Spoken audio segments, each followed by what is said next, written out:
Hi, I'm Alli and welcome to my channel. Today's video, we are taking on something that I have been wanting to do for a while and I've got a couple requests to do as well, and that is air dry clay DIYs. Now, normally on my channel, I do polymer clay for my DIY projects, but this time I wanted to try the air dry clay. So I came up with a couple of really fun and easy home decor ideas that I'm about to share with you. So let's hop into the first project. The air dry clay that I'm primarily going to be using throughout most of these projects is this DOS white air dry clay. I got the recommendation to use this from my friend Eunice over at Eunice at Home. She used this clay for her air dry DIYs and I wanted to try it out for myself. Since this is my first time using this clay, I wanted to start out with an easy project. I'm using two of these little vases. I picked these up at Michael's for just a couple of cents, but you could use a recycled jar or other old vase or whatever you choose for this project. And what I did was just take a large amount of the clay and then rolled it out using my little rolling pin. Now, if you've seen some of my past videos, then you know that this is actually a fondant pin or fondant rolling pin instead of a clay rolling pin. You could use a regular rolling pin or any cylindrical object to do this.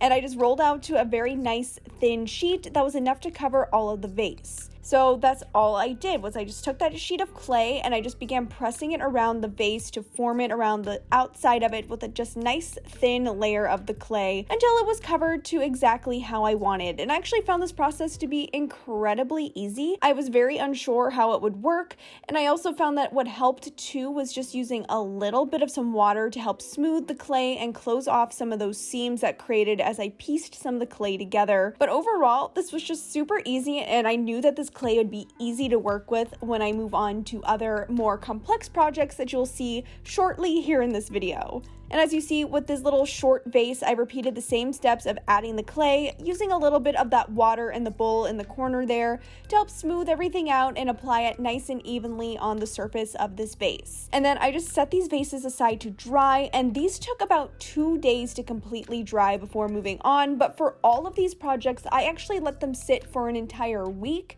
before I did any sort of other techniques or other effects to the clay. So what I wanted to do to start out with these vases was give them each a coat of paint. And I started with the shorter vase and I just gave it a nice little taupey oatmeal color that I painted on here. I just mixed together a taupe and a cream. For this other one, I just mixed together a kind of grayish blue tone and painted that vase and let both of them completely dry. I wanted to try out something fun now with these since we're playing around with a layer of clay. I picked up these Dollar Tree wood carving tools a while back and I figured why not try to create some sort of texture using them. On the blue vase, I'm using the tool that kind of has a V shape on the tip and very slowly and carefully making very thin little lines going vertically up the vase until about the bottom of the neck of the vase. And I did this all the way around the entire thing, and I already knew that this was going to look awesome because the wood carving tools made a nice little impression into the vase that not only cut away some of that blue paint to bring out the white underneath, it also brought in a nice texture that really gave these some character and I think made them look more like a handmade ceramic piece versus an air dry clay piece. Now on my little neutral colored vase, I used the U-shaped tool. It had like a U-shaped tip to just gouge out little tiny pieces all the way around in sort of an every other kind of spacing pattern, as you see here. And I liked this one a lot too because I think this was just a very simple way to add some texture and some variety. Also, I kept all of my vases for this project in that matte or kind of satin finish that the acrylic paint gave, but if you really wanted to up the look of faux ceramic, you could definitely give this a coat of either some polymer clay glaze that they sell at the craft store or just some clear glossy polyurethane.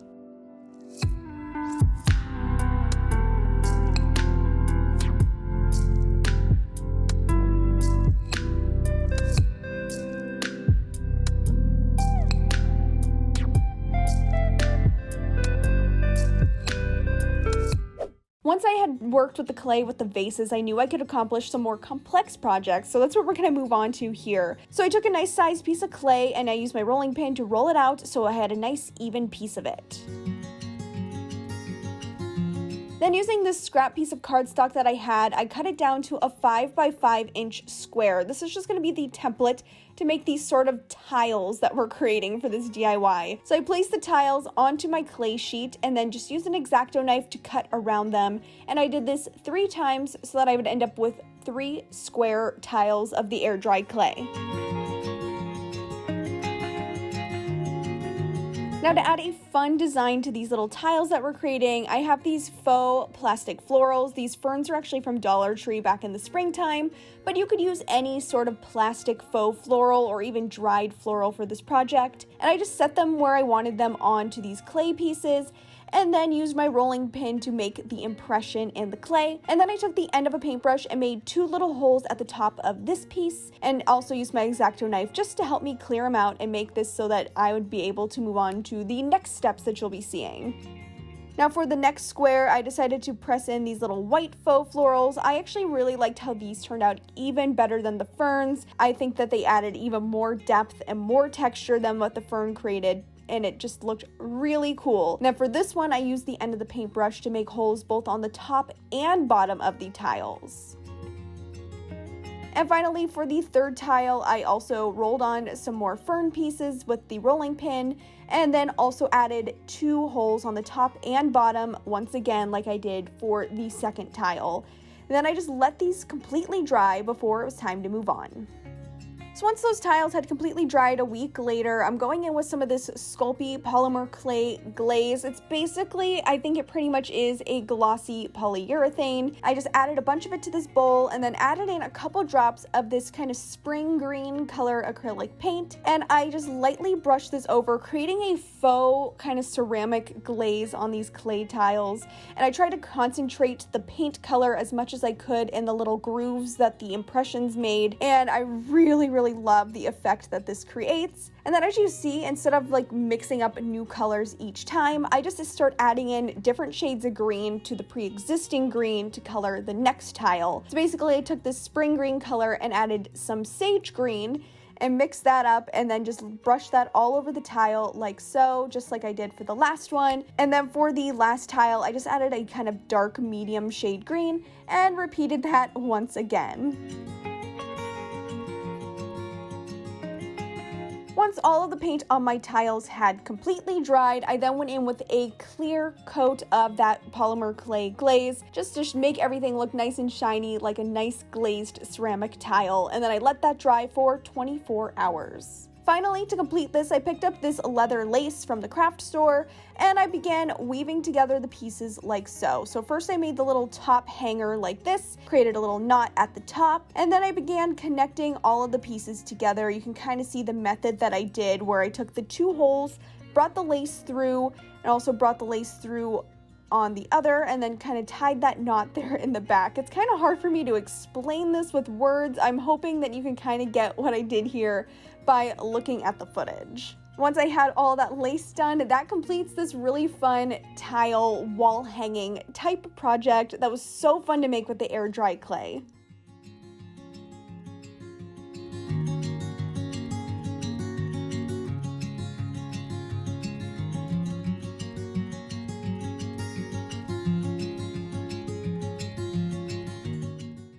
If you're enjoying this video so far, I would appreciate it so very much if you'd give this video a like. It really is the best way to help my channel grow so we can continue growing this fun DIY community that we have going right here on I'm Alli DIY. Next up, I wanted to create a fun decor item based on that dough bowl trend that I've been seeing. I actually saw this piece on McGee Co's website, and I wanted to recreate it with the air dry clay. So I'm starting with some aluminum foil because this is going to help form a base or structure that we can build this dough bowl around. But what I did was just take the foil and kind of create the basic shape of the dough bowl that I wanted to create. So I made the sides, the 2 little handle pieces on the ends there, and just kind of built it up and played around with it until I got the shape that I needed. And I think this really did help give the clay some structure and something to hold on to while it was drying, and I'm glad that I did this step. And basically all I did was just take the clay in a bunch of pieces and start molding it around that aluminum foil dough bowl that we created and just pushing it into place and then kind of blending it in with my fingers. And I think I also might have went in with just a little bit of water to smooth everything and make it all fit nice and neat around the whole dough bowl. At this point, I was really excited how this would look, but a bit nervous, hoping that it would dry correctly because I wasn't quite sure how exactly this would happen. But once I had it completely covered, for some extra security while drying, I actually put 2 little rolls of spray paint up next to it like this to hold everything into place while it dried. Though you do need to remove these little reinforcements after about 24 hours so that the rest of this project can dry. Now I will say that this piece really did take a full week to completely dry. It did not want to dry, but it did, and it turned out fabulously when it was finally dry. So then I just gave the dough bowl a really good sand with some fine grit sandpaper. This brand of clay here sands super easily, and I'm very happy about that because I was able to smooth everything out and able to get a nice finish on this dough bowl here. Then after sanding, I kind of had a weird idea. I thought, why don't I use the kind of sanded clay and mix it into the paint that I'm going to be painting on the dough bowl to maybe kind of mimic that baking soda technique. I just wanted to see what would happen if it would add any extra texture. So I mixed it into the paint, but really all it did was thicken up the paint. It didn't add much texture overall, I think because the pieces of clay were just so fine from that sanding. But I am kind of happy that I did it because it did allow the paint to really fill in the nooks and crannies on this piece that I wasn't quite happy about. But this is completely optional. You could totally skip what I did here and just opt to painting the entire thing black. Now, once that black paint had dried, I want to go in with one of my favorite techniques that I've only done once on my channel, but have been dying to try again, and that is the mud paint technique. And I'm just using potting soil right here because the weather was terrible this day that I filmed, and I didn't want to go outside and get dirt. So I'm using some potting soil, mixed it with some water, and then just used a foam brush to apply it a nice thick coat over the entire surface of this piece. And then I just set it aside to dry for a couple of hours. Once it was dry, you can see you got a really thick finish of that dirt here. And I went in with a paper towel to kind of wipe off the excess and get rid of some of the dirt in the spots that I didn't want it and bring back in some of those black tones. Once I was satisfied with that, I also decided to go in with a little bit of a grayish toned paint and dry brush that on around the surface just to bring out some more texture, add in a little bit more of an aged antique look to the dough bowl, and just kind of overall add in a little bit more color because it was just looking a bit bland when it was just solid black and then the dirt tones. And finally, to finish it all off, I gave the whole thing 2 good coats of this matte clear enamel spray paint. This is just to seal in the dirt to make sure that it does not get everywhere if you use this dough bowl as a nice decor piece. And I highly recommend that you do not skip this step.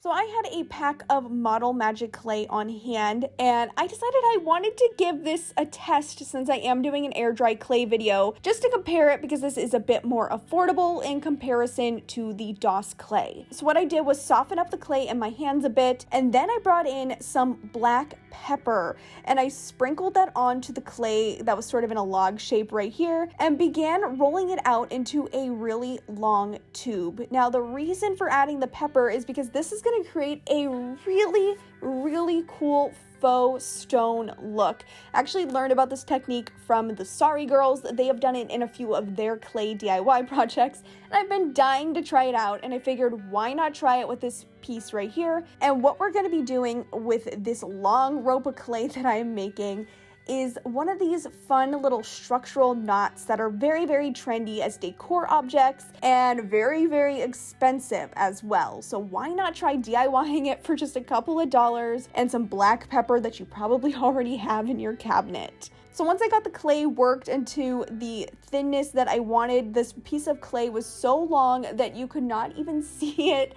on my frame here on the camera. But as you see here, I folded it in half and then I began working it into a knot shape, and it was kind of tricky. I'm not gonna lie, I was a little bit afraid that I was going to ruin this clay by doing this, but by being extra gentle and careful, I was eventually able to knot the clay into this little kind of loopy knot like so.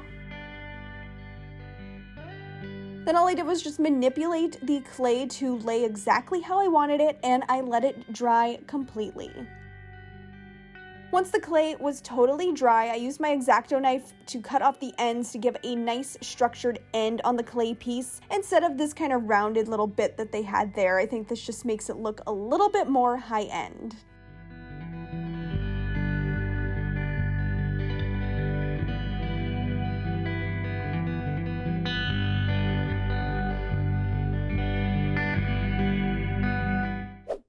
Model Magic clay project done, I wanted to talk really briefly about the two types of clay. I did find that the Model Magic clay does not hold up as well as the DOS brand clay. That DOS brand clay is good clay. Now, the DOS clay takes a very long time to dry versus the Model Magic, which only took about 2 days to completely dry for that piece. However, I do find that it's a lot more lightweight, and it did crack just a little bit, but I do think that's partially because of adding the black pepper dries out the clay a little bit faster than if you were to just work with it normally. Anyway, don't forget to give this video a like, and that's all I have for you in today's video. I'll see you on my next one. Bye!